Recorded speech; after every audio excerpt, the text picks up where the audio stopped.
Wagwan me people, welcome to Drifta Kompass, the channel where we drift through history, culture, and the hidden gems of Jamaica and beyond. If you love stories, adventure, and learning something new every time, then you're in at the right place. So buckle up, stay locked in, and let's take this journey together. Right here up on Drifta Kompass. Wagwan, the journey continues, friends. If you've been with us since part 1, you know the story so far.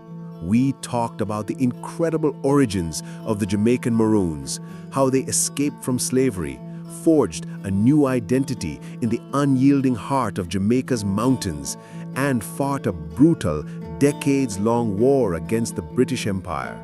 It was a story of pure, unadulterated defiance and courage.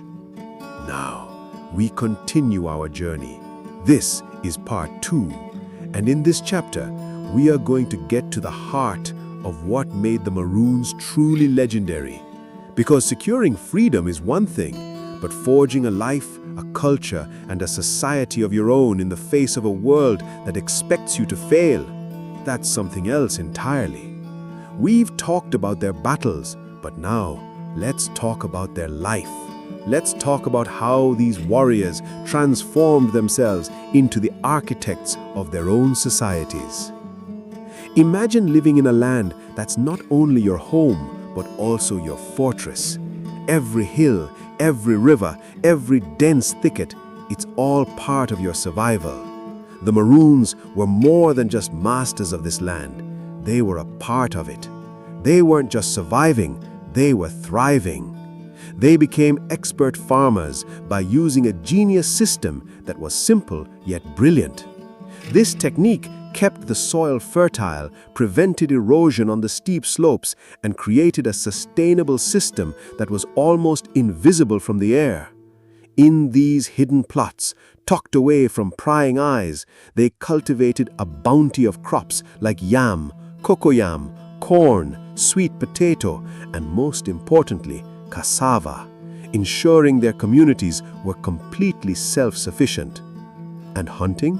It was a revered skill, an ancient art passed down through generations. The wild hogs that roamed the mountains, known to them as Congo hogs, became a primary source of protein. They knew which plants could be used for healing, which could be used to make tools, and which could be used for food. This knowledge wasn't just practical. It was a deep, ancestral connection to their land, a bond that defined who they were. They knew the rhythms of the forest, the signs of the animals, and the secrets of the mountains. But you can't build a life on survival skills alone. You need community. The Maroons established highly organized, democratic societies. Each town was led by a council of elders and a chief or colonel who was chosen not by bloodline but by merit and skill. This wasn't a kingdom, it was a collective where every person had a voice and a role to play. Their justice system was swift and communal, focused on maintaining peace within the community. The strength of the Maroons wasn't just in their fighting, it was in their incredible unity and their commitment to one another. They were a family forged in fire. And this unity was expressed through their culture, a vibrant, powerful blend of African traditions that they carried with them and adapted to their new home. You can still hear it today in their language. Their dialect, a unique mix of African languages and English, served as a secret code that allowed them to communicate without outsiders understanding. Their music and dance, this is where the soul of the Maroons truly lives. The drums, with their complex, pulsating rhythms, were more than just music.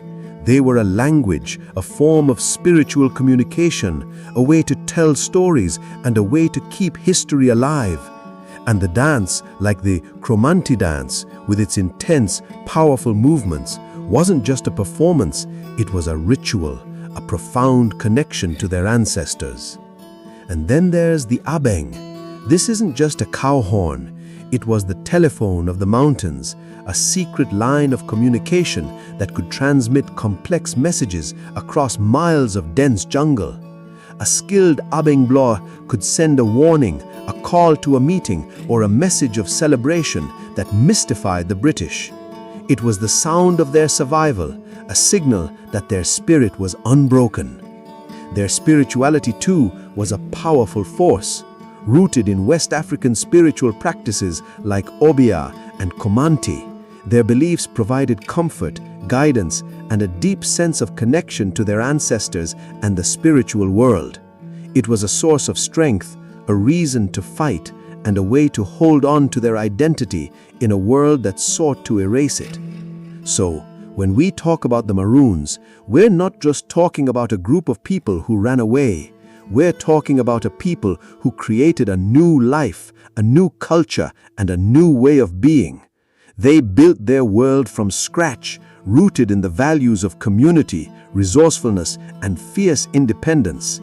They proved that true freedom isn't just about the absence of chains, it's about the strength of your spirit. And so the Maroons remain a living symbol of freedom, strength, and resilience in Jamaica's history. Their story reminds us that true courage leaves a legacy that can never be erased. If this journey inspired you, me people, drop a like, share it so others can know this history too, and subscribe so you never miss the next adventure. Respect and blessings. Till next time, stay curious and keep exploring.